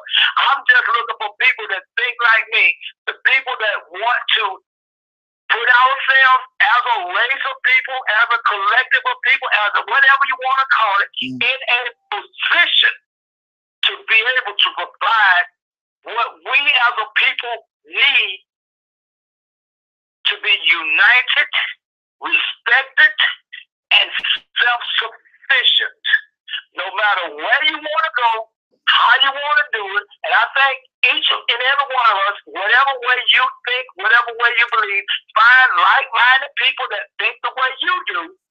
I'm not trying to make anybody think the way that I think. Right. I'm looking for the ones that already think the way that I think, or the people that hear what I say. If you like what I say, then you're invited to join me. If you don't like what I say, you're not invited to join me. But you're never out of my love and desire to provide everything that you need. You understand? I'm looking for people that want to provide for our people. I'm not out here trying to get people to join the Black Pill and do what the Black Pill do. If you are a Black Pill, and a Black Pill, like I say, just like a Black person, is a member of our race, goes completely, let me say it again, in order to be a Black Pill, you must be completely dedicated to making our race united, respected, and self-sufficient. The same thing that I give a definition of being a Black person. And I tell people, you notice I be saying, unity and wealth under you. That means I love you completely, unconditionally, and I will help you get rich even if I don't make a dime. This is the kind of stuff that I'm talking. Everything else that everybody else talking, I hear you, but I know what I'm trying to do, and this is it. And I'm willing to tell everybody what I'm talking about, and whether you like it or not, if you like it, you're invited. If you don't like it, you're not invited. But you're never out of my love and my desire to help you be all you can be, all you want to be, because I think each member of my ethnic group should be what they want to be. And it's up to people like me, not all of us, I ain't saying all of us, but people like me got to realize that we are out here and we got to come together and create something for the entire collective. So I know I sound crazy to the average one of us, but that's okay. I'm just a dude that's going to come out here and take care of all the members of, I call it my race. You know what I'm saying? If you're a true member, and I mean, and when I say race, all I'm saying is my ancestral family. Right. That's and I use the word race. And I'm not mad at upset. I don't have any emotions over anything that has been done before. I'm here today and been here all these years, and all I want to do is locate a few people like me, it's difficult. But I'm just looking for a few people like me that want to provide for our people. That want to put at least a small group of us in a position to take care of the masses of our people worldwide. That's what I'm trying to do. And okay. I know it might sound crazy to most, but that's okay. Well, I understand exactly where you're coming from. Matter of fact, when I speak about separation like that, I don't see nothing wrong with having what you call dual citizenship. There are some of us, I mean, you're 70 years old. I really don't expect you to pack your bags and do nothing. I'm 50 something. You know, you shouldn't expect me to just pack my bags to go and do nothing. But see, there comes a time when you have to leave and get from up out of your oppressor, because as long as your children stay among your oppressor, just like you was talking about the subconscious and the influence, they are going to be influenced by the oppressor. So you can stay here, I can stay here, because we are what we call damaged goods anyway. We're done. However, you can stay here and create business. You can become millionaires and do all these great things, but we can support our people who decide to leave out of this country and go somewhere else and build something brand new. Matter of fact, there's a country called Liberia, and I don't know why they never bring Liberia up, but Liberia is our people from a long time ago. They established Liberia. Why can't we support Liberia? They never talk about Liberia at all, never. Talk about nation building, build up. What about Liberia? Liberia is established. Well, the white man did. No matter what you do, the white man is going to be involved. So I don't care what you're talking about. The money that's in your pocket right now comes from the white man. The language that you speak is the white man. Everything about it is the white. So you're not going to be able to escape that factor. Liberia is already established. Why not, if you're so smart and you got the supreme wisdom and you know it all, take all that to your brothers and sisters in Liberia and help build that nation. And if you can make them self-sufficient, they don't need to have no ties to America no more. Let me ask you a question. Yeah. Right? What you're saying is great. Uh-huh. But everything that you said must start somewhere. Yeah, yeah. Right? Yeah. Okay, so we can sit down and we can talk about all the problems of the planet when it pertains to us as a people, including Liberia. Mm-hmm. But if you can't get the members of your own family or strangers of your own ethnic group to come together and help one another right where they are, how do we expect to help anything else? I think that's right. I think we got to build. Each one of us got to find people, like-minded people. And if you find a group of like-minded people that feel the way you do, I find a group of like-minded people that feel the way I do, and a lot more people find a group of, just say a group of 10. Uh-huh. If you get 10 that feel the way you do, I get 10 that feel the way I do. Collectively, we got 20 that love our race. Isn't that right? Mm-hmm. Love our people. See what I'm saying? So the deal is,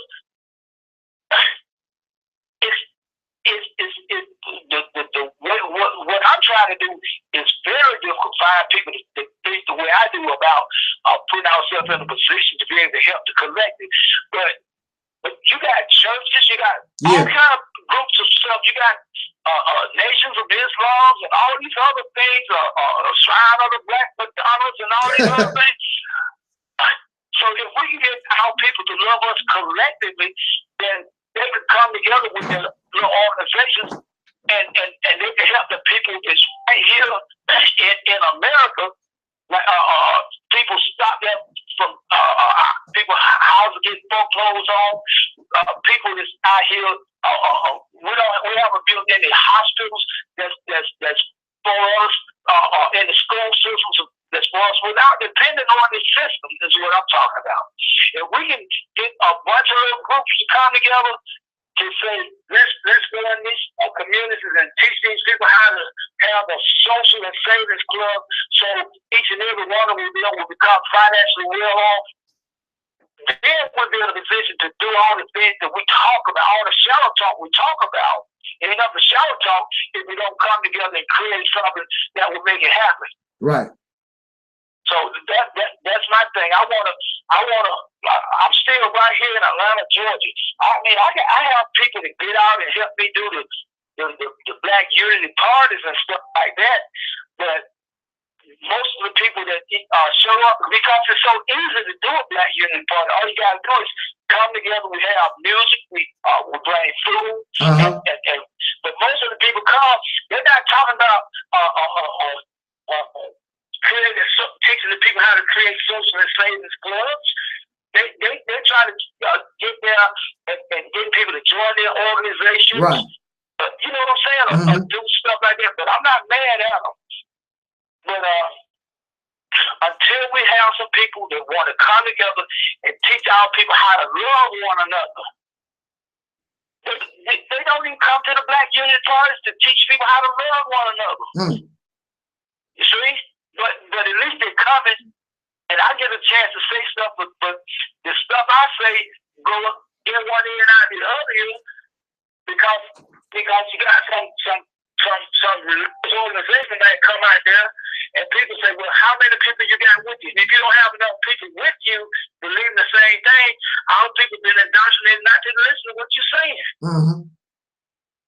So I'm encouraged all the time, but I'm encouraged myself. I'm not saying I'm encouraged by others. I encourage myself to get out here every day and try to find like-minded people that think like I do. I haven't done it yet, my brother. Yes, sir. I know we've been on here for a little while, so we're gonna try to bring this to conclusion. I don't want to wear you out, brother. All right. I have a question from the chat room, and I'm going to bring that to you. Okay. The question is, what are your actual actions that you have planned to form these links that you speak about? How to get these people together, such as financial institutions, schools. How do you plan to? What about, you know, self-defense for what you build? You know, like if you build institutions or schools or whatever, you know, are you trying to build homes? Or that's the question. I guess I asked that question sort of right. You understand what I'm trying to say? Oh yeah, I've heard that question. Okay, all right. Thousands of times, my brother. Okay. And the deal is, we already, let me say it again, we already have everything we need. We already have militias, black militias. We already have FOIs. We already have engineers. We already have doctors, lawyers, and everything else you need. The thing we don't have is people willing to come together and do something differently. We have people that fly airplanes. We have people that can operate nuclear submarines. I'm not worried about all those things. The deal is, our people who are qualified to do anything beneficial for us will come once we create an environment of love and compassion in our community. You understand what I'm saying? See, people look at it as though we start something brand new, completely brand new. We're not. We already have bankers. We have millionaires. We have thousandaires. We have billionaires. You understand? We have everything. Our people must see an example that they'll be willing to follow. And my thing is,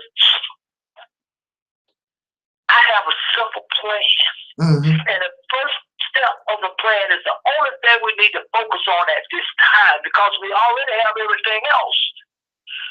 But we haven't found out collectively or individually.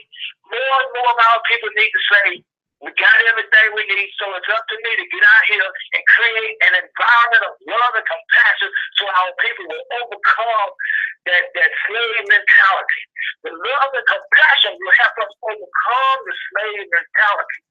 So all the questions people can ask about what you got to do by this, and what you got to do by that, ask yourself, what am I willing to do to create an environment of love and compassion and trust among us as a people?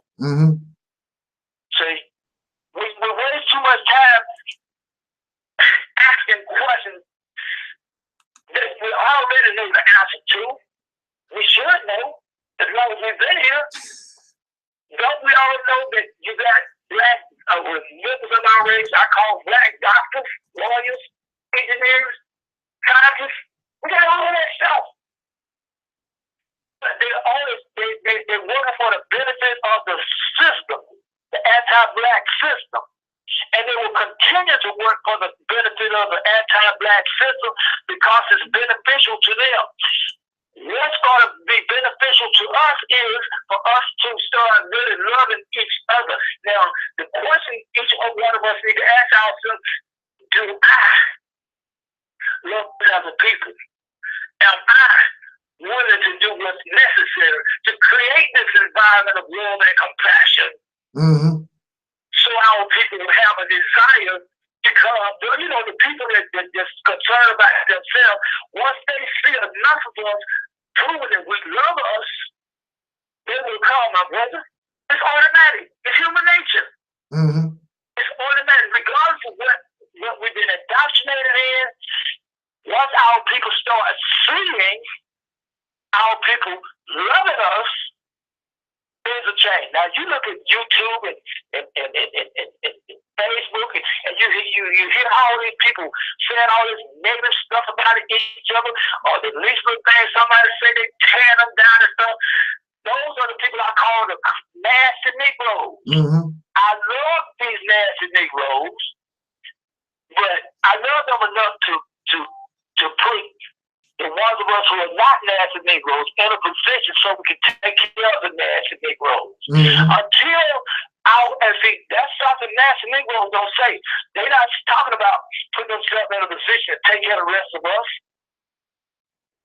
Like you say, they are dark, to me, they are dark Europeans because they don't want to help the rest of us. It's all about them supporting white supremacy.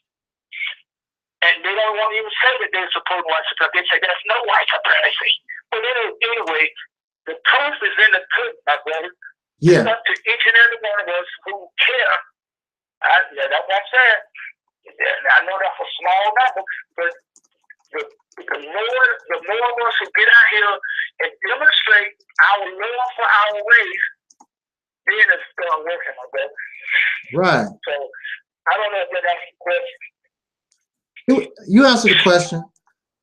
But with that said, brother, I know I don't want to keep you for a long time. You know, it took a little while for us to even get on the air. And I appreciate, maybe we can have a part 2 sometime. And I can actually see your face, you know, Okay. you know, but I just want to let you know, me and you, brother, you know, we basically on the same page, because you know, you're not out there in space. You're not gonna wait on some god or some alien, or you know, you're not off into that type of thing. You know my position on that stuff. I'm not into that either. And we have to try different strategy. We have to try different mindsets. There's no doubt about that. You know, we can't keep going around in circles like a dog chasing his tail. We can't do that. But yeah, like I said, I'm not I'm not into debating my people. I try to avoid it. But you know, we're cool. I mean, we can have a debate, black versus soul, if you want to. I think it'll be sort of fun. We can have that debate, set that up. Maybe we can do that the next time we get together. But I'm not really into debating stuff because as long as we're on the same side, I'm cool. You know, all that's not vital to me. You know what I'm saying? I don't chip out of that. As long as I know if we go down to the battlefront, you're not gonna shoot me in the back. I'm cool. You know. That's right. That's right. you know, that's all I'm interested. That's all I'm really interested in. I don't like to debate. You know, if I debate and argue and debate with folks, I want to be with the oppressor, the real people that cause us problems.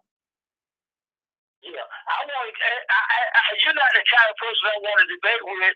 I want to debate with the people that's out here consider themselves our leaders. Yeah. I want to debate about their logic, procedures, definitions, and cliches, and how has what they've been doing all these years, including our sergeant.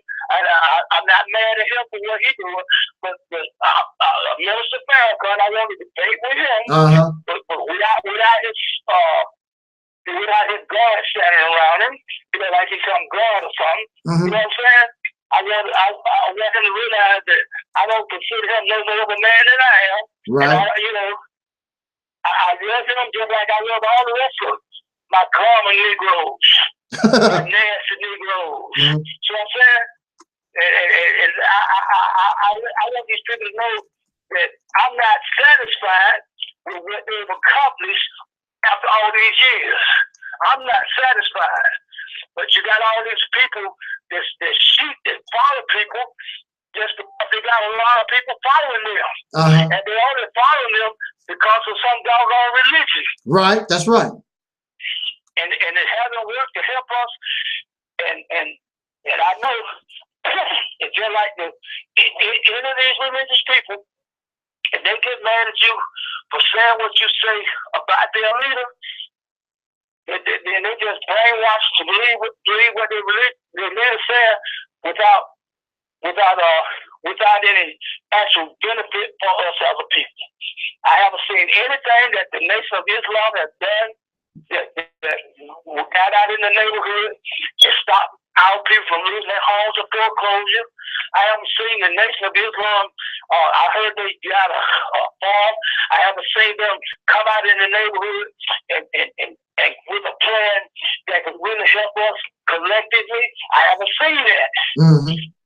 See what I'm saying? So I'm not satisfied with any of the and Barack Obama, none of them. I'm not satisfied with any of the leaders, the so-called leaders, let me say it like this, that we've had here in America since I've been living. Right.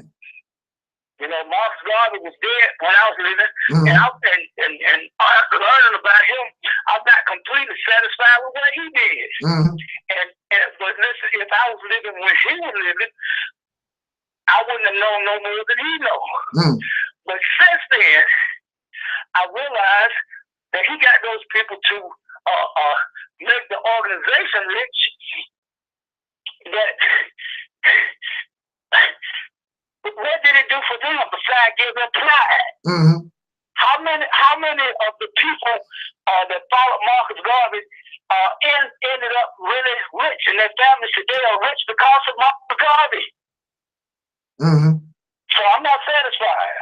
Yes, sir. You see? Yes, sir. How many business that they built that was really true black businesses that we all could become part owner of today that they set up back then? You know what I'm saying? I understand. Anyway. Yes, sir. Let me say this one last thing. I believe we all need to receive a pro-black character/social education. And I'd be willing to talk to people about that. A pro-black character/social education to overcome the pro-white character/social education we received in our lifetime. So, yeah, but yes, sir. And with that said, we're gonna bring this to conclusion. You know, we've been talking for 2 hours. I was told. Man, time flies. Yeah, yes, it did. It don't seem like it was 2 hours, but what? How can anybody in the audience, if they want to inquire some more or speak with you, I put your Facebook link in the chat room. Right. Is there any other way that they can contact you? Oh yeah, my phone number is 404-293-4121.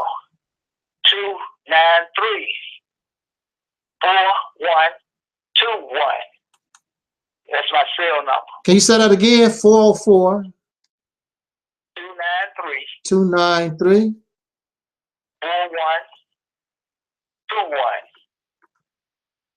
I put it in the chat room. Okay. Or they can, or you can contact me, and I can contact brother. And again, I plan to have brother again as a guest. BLACKTILL.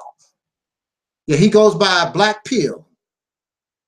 And I put his telephone number. He has a telephone number. You can call him and continue to, if you want to speak with him. His telephone number. He also has you also have a YouTube channel. It's called, what is it called? That was Black Unity Party Atlanta. Yeah, Black Unity Party Atlanta. But if you just want to talk with his brother, have any more questions or whatever, there's the telephone number, the link to his Facebook, or you can just send those questions or whatever to me, and I'll forward that information to the brother. And you know, we would be tongue-tied. We've been trying to do this for a little while, still can't get you face to face, you know, like I am here. But I mean, you took care of business, brother. You took care of business, and I hope, you know, I hope that we got something out of this. And like I say, as long as you don't want to shoot me in the back, I'm cool with everybody. You know, we should all be on the front line. You know, we should all we all in the same position, and we should all support one another. I have no problem with supporting anybody. You know, that's doing something, like you said, for the benefit of our people. Oh, brother dropped again. Oh well, yeah, he's dropped. I'm gonna end it, brothers and sisters. He's dropped, and I'm gonna call him back after I end this conversation. If I feel like it, I'm gonna come back later on today and give us a video lecture. I think I want to talk about Tariq Nasheed, but not the Tariq Nasheed that we know of, but Tariq Nasheed. Well, not actually based on Tariq Nasheed. I want to talk about the art of the Mac. Can you imagine me, a nerd, talking about the art of the Mac? I want to talk about the art of the Mac. Macking. What's that about? If I feel like it, I can't make the promises, but I'll be back. Till next time, y'all. As a party, I wish us love, peace, and soul. Hey, brother Pierre.